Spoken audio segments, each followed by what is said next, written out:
16. Papa, dis-moi, épouser une femme très jolie, c'est un péché? Comment faites-vous pour que maman Blanche soit toujours fidèle à vous? C'est parce que vous êtes beau. Amen, je suis beau, frère. C'est parce que vous êtes beau, véhiculé et en même temps pasteur renommé. Ah, toi tu me connais, hein? Moi personnellement, je donne raison aux personnes qui disent qu'au bas la moitié à Quito qu'ils ont problème. Non. Ça, je viens de recevoir ces derniers temps une grande révélation sur les belles femmes. Les belles femmes, ce n'est pas Satan qui les a créées, mes frères. C'est Dieu qui a créé les belles femmes. Quand tu vois une belle femme, c'est comme tu vois la lune, le soleil. Tu peux dire, oh, que Dieu est merveilleux. Il a créé une belle créature. Quand tu vois le lion, tu es étonné. Quand tu vois l'antilope, le girafe. Quand j'ai vu le girafe pour la première fois, j'ai dit, waouh, mais que Dieu était intelligent. Quand j'ai vu le zèbre pour la première fois, quelle beauté, quelle intelligence. Et quand tu vois une belle femme, il faut t'exclamer, waouh, Dieu, mais que tu es grand. Pas Satan, mais que tu es dangereux. Mais qu'est-ce qui se passe dans les églises? Les églises n'ont aucune vision pour les belles femmes. C'est pourquoi il n'y a pas beaucoup de très très belles femmes dans les églises. Les très très belles femmes sont deuxième femmes, sont dans les boîtes de nuit, sont dans la musique du monde, sont des stars et tout. Mais quand une femme est très très belle, elle vient à l'église, déjà même vous-même vous avez peur. Si seulement elle approche trop le pasteur,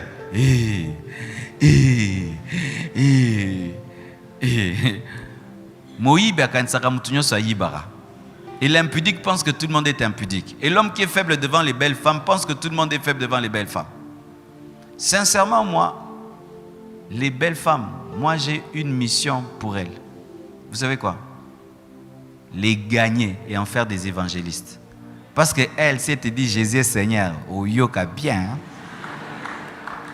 Si une belle femme vient et te dit, frère, je viendrai chez toi à 14h pour t'amener à l'église, frère, oya. Tu vas dire, viens même à 13h. Et puis, elle te dit, après le culte, tu m'attends parce que j'ai réunion, tu vas attendre. Mais dans les églises, les belles femmes, on les appelle Jézabel. Si elle a beaucoup de cheveux, elle a des démons dans les cheveux. Si elle va approcher le pasteur, on fait tout qu'elle n'approche pas le pasteur. C'est pourquoi, quand elles viennent, elles se sentent blessées, rejetées. Elles vont dans la prostitution, dans le monde, dans l'occultisme. Et là-bas, on les accueille et puis on les utilise. Et une belle femme, dans les mains du diable, peut faire tomber un président, peut faire tomber un roi, un grand homme de Dieu. Qui a détruit Samson? Une belle femme. Si Delilah a prié, Samson aurait les cheveux. Amen. C'est pourquoi moi je dis ici à la compassion, écoutez-moi. Vous n'êtes pas le Saint-Esprit pour veiller sur moi. Amen. Hein? Quand vous voyez les belles femmes s'approcher de moi, laissez-les tranquilles. Amen. Hein? Laissez-les tranquilles. Parce qu'il y a une sœur qui a failli m'empêcher d'épouser Blanche. Elle avait cet esprit-là. Elle s'opposait à toute belle femme qui s'approchait. Et ce jour-là, Blanche est venue au bureau. Oh, tout le monde entre sauf elle. Ce jour-là, j'ai pris mon courage. J'ai dit, serre, wana okota, tendeni, akota. Et quand Blanche est entrée, j'ai dit, quelle créature, je l'ai épousée. Elle m'a aidé dans le ministère aujourd'hui. Est-ce que c'est un démon? En plus. Souvent, on pense qu'une belle femme ne peut pas être une bonne mère. Elle ne peut pas être une femme fidèle. Non, ce sont des femmes comme toutes les autres femmes. Des fois même, c'est que vous ne savez pas. Les belles femmes oublient qu'elles sont belles. Oui. Les femmes belles femmes. Des fois, elles oublient qu'elles sont belles. C'est pourquoi elles ont besoin que tu leur rappelles, tu es belle. Tu es belle. Tu es belle. Tu es belle. Tu es belle. Je rappelle tous les jours à ma femme qu'elle est belle. Tu es belle, tu es belle, tu es belle. Maintenant, quand toi, tu veux une belle femme, tu penses une orgueilleuse. Alors que des fois, elle, quand elle se regarde, elle ne se trouve pas belle. Elle se trouve extraordinaire. Mais toi, tu es complexé, tu trembles, tu vois le diable. Alors qu'elle trouve qu'elle n'est qu'une humaine. Mais le regard maintenant qu'on a dans l'église sur les femmes fait ça. Mon frère, si Dieu t'a appelé à épouser une belle femme, épouse une belle femme.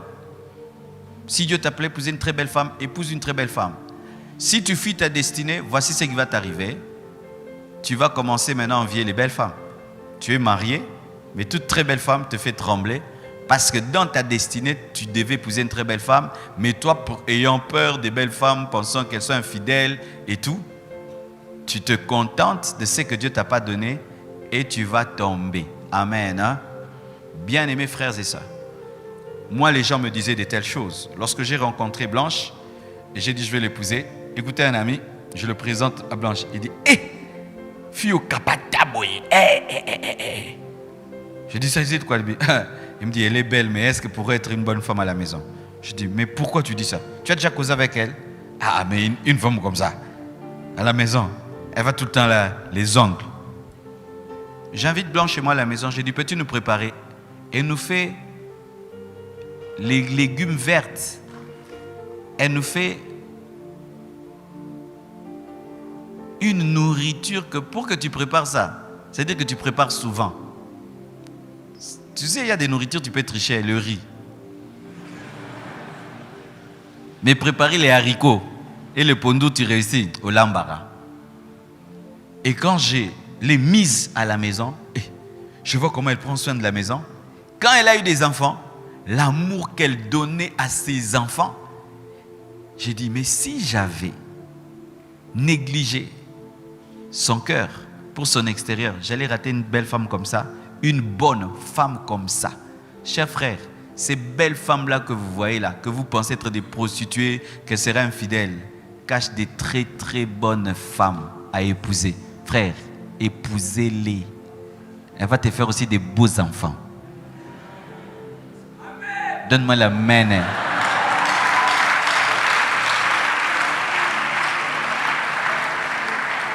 Et l'avantage avec les belles femmes, c'est que tu peux être en culotte, en babouche. Elle est bien habillée. C'est ce que je faisais dans mon quartier. Quand je m'étais marié, je porte une culotte et des babouches. Elle s'habille bien. Je la tiens comme ça. Fort. Mais là, tu m'as mais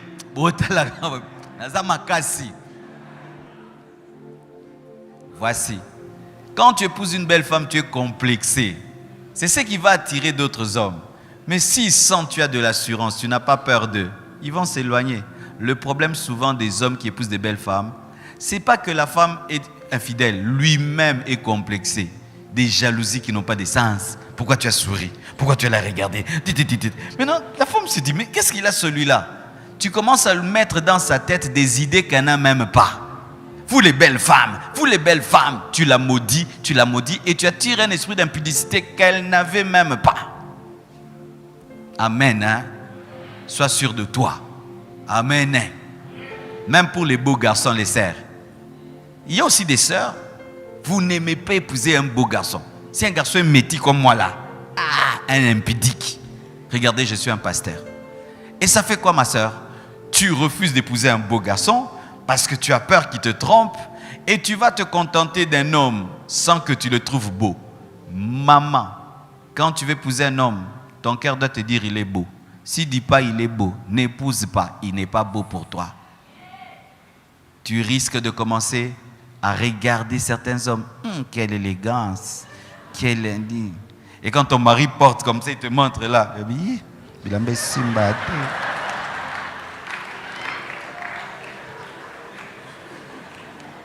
Amen. Épouse une femme que tu trouves belle, un homme que tu trouves beau. Et la beauté est relative. Certaines, les femmes claires, ils ne trouvent pas belles. Les femmes noires sont belles pour eux. D'autres, les femmes noires ne sont pas belles. Les femmes claires, d'autres, les hommes clairs sont beaux, d'autres pas, d'autres. Mais il faut que tu trouves ta femme belle, ton mari beau. Amen. Ok. Et moi, ma femme n'est pas fidèle parce que je suis beau, parce que je suis véhiculé, parce que m'a épousé. Je n'étais pas beau. J'étais en voie d'être beau. Je n'étais pas véhiculé comme ma femme m'a aimé. Et je n'étais pas connu. Et je n'avais pas d'argent à lui donner. Elle venait me voir à taxi, des fois avec son propre argent. Je ne lui donnais rien du tout. Elle a aimé la personne que j'étais. Ce n'est pas l'argent, la renommée qui a fait ça. Amen. Terminons, il reste 3 questions. Papa, peut-on demander à un conjoint d'aller tenter ailleurs parce qu'on a fait plusieurs années sans enfants avec leur propre consentement? Donc comme Abraham et Sarah, quoi. Mais vous allez avoir Ismaël et vous voyez toutes les bombes qu'il y a dans le monde à cause des Ismaélites. Non. La Bible est élevée au-dessus des décisions des maris. Vous ne pouvez pas décider de divorcer, vous ne pouvez pas décider d'avorter et vous ne pouvez pas décider que le mari puisse sortir pour amener un enfant. C'est de l'impudicité permise, de l'adultère permis, c'est le péché. Amen. Hein? Et Dieu d'ailleurs avait condamné Abraham pour ça. Mon mari est impuissant. Malgré tous les traitements effectués pendant beaucoup d'années, rien ne change. J'ai besoin d'un bon rapport sexuel. Prie et attends. Amen. Hein? Parce que tu ne vas pas divorcer parce que ton mari est malade.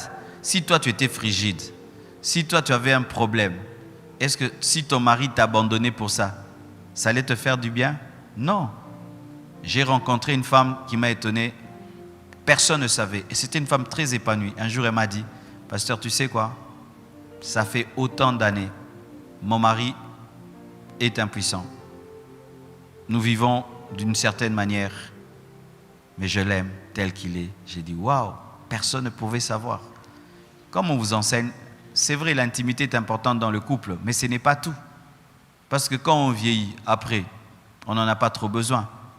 Donc, continuez les traitements, cherchez des hommes de Dieu qui vont prier pour vous et attendez.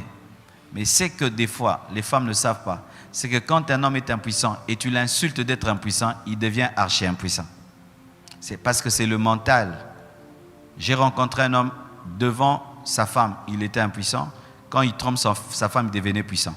Parce que sa femme l'insultait tout le temps, que tu n'es pas puissant. Et devant lui, elle, il perdait la puissance. Mais ailleurs, on le traitait comme un grand mari et tout allait bien. Alors quand tu ajoutes le mépris à cela, ça fragilise davantage. Voyez des médecins, voyez des serviteurs de Dieu, mais ne divorcez pas pour cela. Mon mari m'aime, mais tous les secrets financiers de notre couple sont connus par ses parents. Que faire? C'est très mal. Il t'aime, c'est bien, mais il doit apprendre à être discret et il faut en parler. Et en parler avec sagesse. Comment? Cher papa, lorsque tout ce que vous avez est connu par ta famille, tu mets ta femme en danger. Parce que, surtout en Afrique, notre enfant est en train de l'enrichir. Elle bouffe l'argent de notre enfant. Il y aura trop de besoins, trop de demandes. Et vous risquez de ne jamais accomplir vos projets parce qu'on sait combien vous avez. Il faudrait que votre richesse soit un secret. Et quand les gens demandent, ils demandent en tâtonnant. Mais s'ils savent précisément combien vous avez, les demandes deviennent précises et vont demander beaucoup. Et en cas de décès du mari, ils savent vraiment où toucher, que prendre. La sagesse avec l'Afrique d'aujourd'hui. Quand même vous achetez des maisons, ayez la sagesse de mettre au nom des enfants, ayez la sagesse de mettre ça dans des sociétés, ayez la sagesse par rapport aux familles qui deviennent méchantes et qui dépouillent la veuve et l'orphelin. Mais certains hommes aiment se glorifier auprès de leur famille, de leur richesse. C'est de l'enfance. Un homme riche, un vrai, se cache. Amen. Quand tu vois un homme riche dire « je suis riche, j'ai beaucoup d'argent », il est pauvre. Quand quelqu'un est riche, il fait tout pour qu'on ne sache pas qu'il est riche. Mon mari veut me faire l'amour chaque jour, même quand je suis fatigué. Si je refuse, il se fâche pendant 3 à 4 jours, sans m'adresser la parole. Ah, papa colonel, hein? C'est pas bon, cher papa. Voici, dans le couple, chacun a son corps, son libido. Certains ont un libido très fort qui nécessite l'intimité du lundi au dimanche. D'autres n'ont pas un libido très fort qui nécessite des temps de repos, des temps de pause. D'autres sont un peu froids, ils ne demandent pas beaucoup. Ce n'est pas qu'ils ne t'aiment pas, son corps. C'est comme la faim. Il y a des gens, si je lui donne cette bouteille d'eau, il va la finir du coup. Mais d'autres, si tu lui donnes cette bouteille d'eau, il va boire un peu, et puis un peu. Le corps est comme ça. Pareil aussi à la sexualité. Toi, tu as une grande soif. Mais l'autre n'a pas une grande soif. Tu veux qu'il devienne comme toi. Tu vas le tuer. Et si c'est un homme âgé, il peut souffrir de crise cardiaque. Parce que toi, tu es sportif, mettons. Tu veux que l'autre puisse s'entraîner comme un sportif. Tu vas lui créer des problèmes de cœur. Voici ce qui a toujours été enseigné dans les couples. Celui qui est très très chaud, quand il épouse celui qui est froid doit devenir tiède, celui qui est chaud doit devenir tiède, comme ça vous vous rencontrez. Amen. Et te fâcher parce que l'autre ne s'est pas donné alors qu'il est fatigué, c'est de la méchanceté. Parce que souvent les hommes, vous oubliez. Toi tu es parti au travail, tu es assis au bureau, tu signes. La femme est restée, elle a préparé les enfants, elle est montée, elle est descendue. Tu trouves une femme fatiguée, ce n'est pas parce qu'elle est restée à la maison qu'elle n'est pas fatiguée. Les hommes africains pensent que parce que la femme est restée à la maison, qu'elle est forte, elle n'a rien fait. Non, si vous changez même de rôle, elle va à ton boulot. Et toi, tu restes à la maison, tu seras plus fatigué qu'elle. C'est pourquoi il faut de la compréhension dans le mariage. Papa, que faire quand tu as une femme insoumise et impolie et malpropre? Sur tous les plans. Et ça devient un sujet de dispute à la maison. Vraiment, il faut supporter une telle femme parce que c'est dur. Une femme insoumise ne pousse pas à aimer. Mais malgré qu'elle est insoumise, aime-la. Parce que si elle est insoumise, impolie, sale, alors Satan voudra que tu la fuis, que tu cherches une femme qui est propre et qui te respecte. Mais là, tu es tombé dans le piège du diable. Et maintenant, par cette question, chère maman, vous comprenez que la propreté est importante dans le foyer. Il y a certaines femmes qui pensent que si elle prépare bien sa nourriture, elle est disponible à son mari, elle est soumise, cela suffit. Non, une femme doit sentir bon. Ta bouche doit sentir bon. Tes aisselles doivent sentir bon. Ton corps tout entier doit sentir bon. C'est pourquoi maman Marceline enseigne même aux femmes comment se laver. Ce n'est pas mon domaine, je ne vais pas entrer là-bas. Comment se laver? Parce que ce n'est pas normal que tu sois une femme et tu dégages l'odeur d'un homme. L'odeur chèvre. Ah oui, certaines sœurs ne se marient pas. C'est parce que vous ne savez pas que vous dégagez une mauvaise odeur. Parce que tu peux être bien habillé, mais tu dégages une mauvaise odeur parce que tu te laves mal. Et peu de mamans, les mamans d'aujourd'hui, n'apprennent pas à leurs filles à se laver. Alors vous avez une grande fille de 25 ans qui va dans le mariage. On ne lui a pas appris comment une femme se lave. Et elle a des odeurs que son mari ne supporte pas parce que certains hommes, leur nez est très sensible aux mauvaises odeurs. Et rien qu'une mauvaise odeur sur une femme peut faire qu'il ne la touche pas. Alors maman, soyez maman. Vous voulez que vos enfants se marient, vous poussez vos filles à se marier. Mais préparez-les. Et encore à l'église. Quand on vous dit qu'avant le mariage, il faut les enseignements, vous n'en voulez pas. Et ce qui est bizarre dans cette église, les ouvriers, les prédicateurs, les modérateurs, vous ne le voulez pas. Tu penses parce que tu es modérateur, ouvrière, que tu vas vaincre l'odeur. C'est ça. Non, moi je ne vais pas aller là-bas, moi je prêche. Moi j'enseigne déjà. Aller là-bas m'asseoir, on m'enseigne encore. Mais si tu as une femme, tu es serviteur à l'église. Maintenant, quand on vous enseigne, c'est quand ta femme découvre qu'elle ne sait pas se laver et on l'aide. Ça a aidé ton ministère. Je connais un papa qui, chaque fois qu'il s'approchait de sa femme, sentait l'odeur de la fiente de pigeon. Sa femme dégageait ça. Vous imaginez? Et c'est un homme propre, sa maison, donc, si tu fais ça, il n'y a pas de saleté, mais sa femme dégage ça. Mais ça a failli détruire leur couple. Et des fois, certaines odeurs, ça aussi. Des fois, ce n'est pas que la femme est sale. Des fois, ce sont des maladies d'estomac. Quand un estomac est malade, il fait que la bouche sent mauvais. Des fois, c'est la carie dentaire. Des fois, c'est un foie qui est malade. Tout ça, vous devez aller en profondeur. Savoir pourquoi il y a des odeurs. Des fois, c'est l'alimentation qui peut aussi donner des mauvaises odeurs. et aussi quand vous n'êtes pas ami de la brosse à dents. Il y a des femmes qui brossent les dents que les matins, comme un garçon. Tu es une femme, tu dors sans brosser les dents. Une femme, tu dors sans brosser les dents. Maintenant, si tu es déjà habitué à ne pas brosser les dents, célibataire, tu penses que tu vas brosser les dents quand tu seras marié? Non. Maintenant, quand toute la journée tu as mangé des bonbons, du pondou, tout, la nuit maintenant, tu fermes la bouche pendant 8 heures du temps.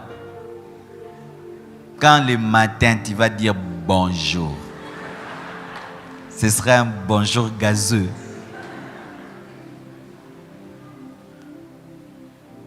Moi, je brosse les dents 3 fois par jour. Le matin, après avoir mangé, avant de dormir. Même si à 1 heure du matin, je me surprends que je n'avais pas brossé les dents. J'avais brossé les dents. Vous savez pourquoi? Ici, là, je manque une dent. Pourquoi? Une fois, j'avais mangé un mauvais biscuit qui avait un mauvais sucre. L'esprit m'avait dit, brosse tes dents avant de dormir. Je n'avais pas écouté. Le matin, je me suis réveillé avec un trou dans la dent. Depuis, Nayo Kandeko. Et je vous assure, vous allez remarquer que beaucoup de fiancés s'embrassent, mais peu de mariés s'embrassent. Ce que les mariés devaient faire, ils ne le font pas. Ce que les voleurs ne devaient pas faire, les font. Vrai ou faux? C'est vrai. C'est pourquoi? Parce que les gens, les hommes et les femmes, quand tu es fiancé ou célibataire, quand tu veux rencontrer ta copine, tu brosses les dents, bonbons, chewing-gum. Tu veux que la bouche sente toujours bon. Tous les païens font ça. Les filles, quand elles sont célibataires, elles veillent sur l'odeur de la bouche.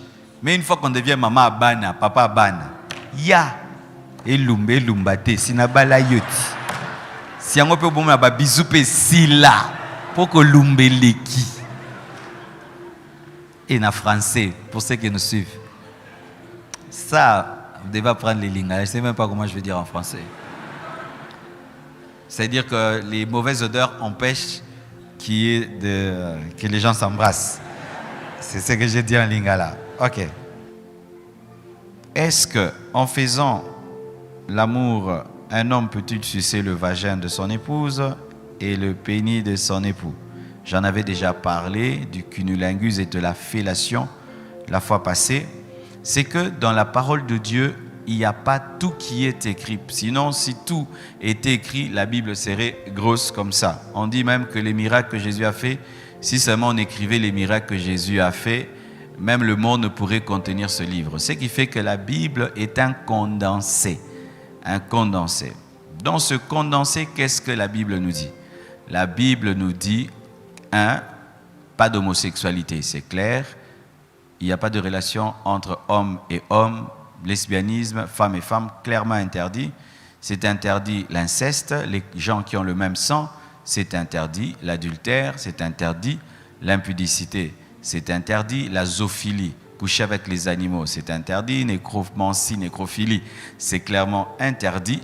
Mais pour ce qui est des pratiques, parce que ce sont des caresses, ça, c'est dont vous parlez là, ce sont des caresses, la Bible ne donne pas de précision. Et si un pasteur te donne des précisions, tu dis, lui donne-moi le verset, il ne va pas trouver le verset, il ne va que te partager que des convictions. Et voici ce que moi j'enseigne dans le domaine des convictions, dans le domaine des caresses. Voici. 1. Ne fais pas à l'autre ce qu'il ne veut pas. Toi tu le fais, tu es à l'aise. L'autre le fait, il se sent sale. Il ne faut pas le faire. Quand vous bougez là, j'ai l'impression que Naosumuka, dans Bofanda Kimia. Amen. Hein? Alors, je disais ceci.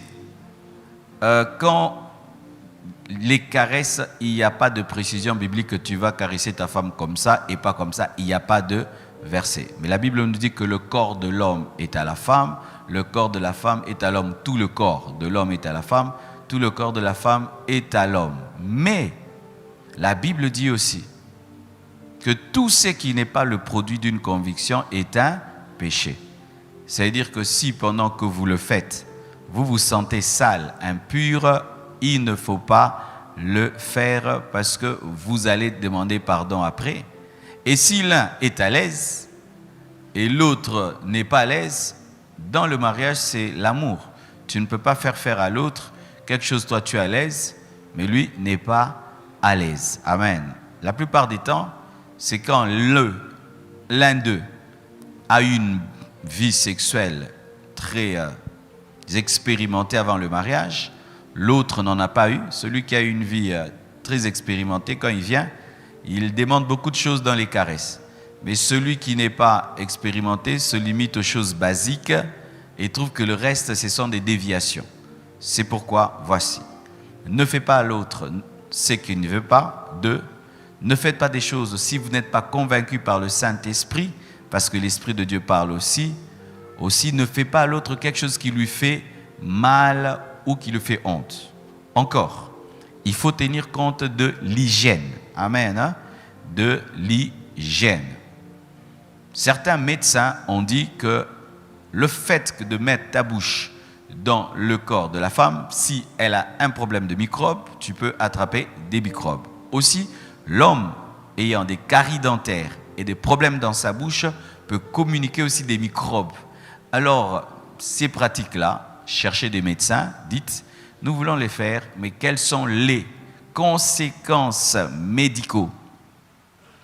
médicales de ces actions-là, parce que le corps, c'est aussi la biologie. Amen. Hein? Est-ce que j'ai répondu? Ok. Frère Luba Kasekende. Ok.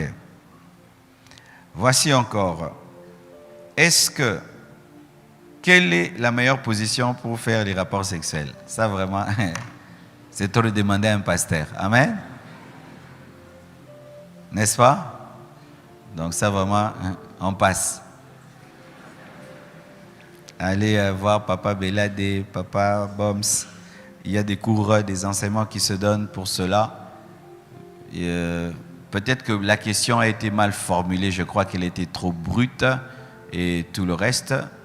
Mais c'est que la Bible nous montre clairement qu'il n'y a pas une position précise dans la Bible que Adam et Ève c'était comme ceci. On n'a pas écrit. Caïn, c'est pas écrit. Amen. Hein? Là, on commence à ajouter. Amen. Hein? Nos convictions. Mais toujours la conviction. Ne faites pas des choses sans conviction. Ne faites pas quelque chose qui fait mal à l'autre. Ne faites pas quelque chose que l'autre n'arrive pas à faire. Ne cherchez pas à battre des records. Amen. Hein? Ne cherchez pas à battre des records. Et ne vous inspirez pas des films pornographiques. Parce que des fois, les chrétiens, c'est ça maintenant, les chrétiens d'aujourd'hui, ils regardent des films pornographiques et ils veulent imiter. Ils regardent des films pornographiques, ils veulent imiter. Ne faites pas cela parce que Adam et Ève ne regardaient pas des films pour faire quoi que ce soit. C'était la nature et la biologie qui les conduisaient à le faire. Les animaux n'ont pas de films, mais ils savent faire. Amen.